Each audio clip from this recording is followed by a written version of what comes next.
تعالوا بقى نعمل احلى خلطه محشي الاصليه كده، الاصيله بتاعت زمان، بتاعت امهاتنا اللي طالعين عارفين ان دي خلطه المحشي الاصليه اللي من غير اي اضافات.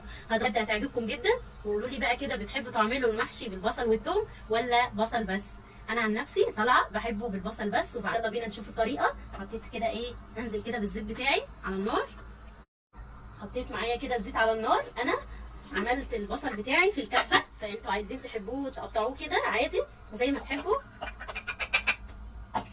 هنزل كده بالبصل بتاعي على الزيت لحد ما ياخد لون معايا.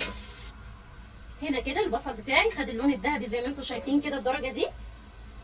بصوا البصل بقى معايا بالشكل ده كده، خد اللون الذهبي. دي كده الطماطم بتاعتي، انا ضربت فيها قرن شطه احمر، بجد هيدي تركه حلوه للطماطم وهيغير طعمها كده ويخليها سبايسي كده وطعمها جميل جدا.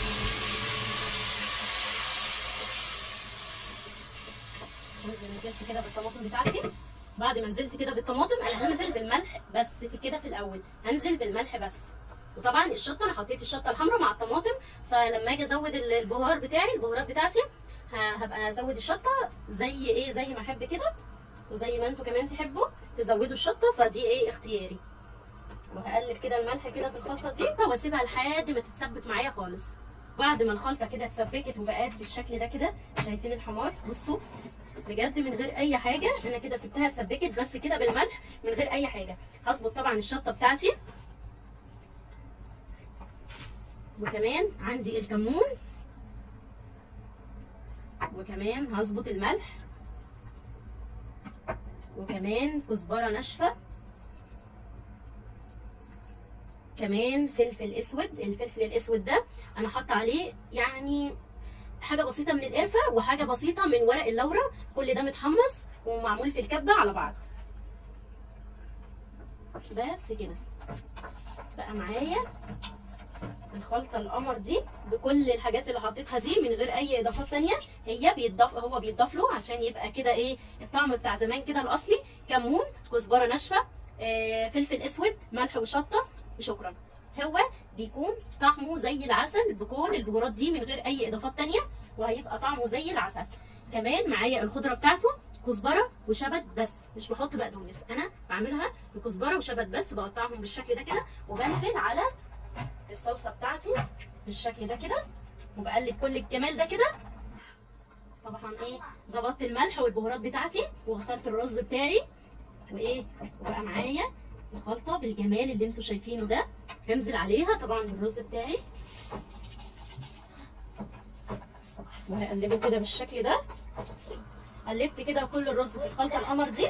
انا هسيبه كده على النار بتاع 10 دقايق كده، اقلب فيه كده باستمرار لحد ما احس ايه ان الرز بتاعي شرب شويه كده من الخلطه، عشان ما يبقاش فيه ايه، عشان ما يبقاش زي الميه كده.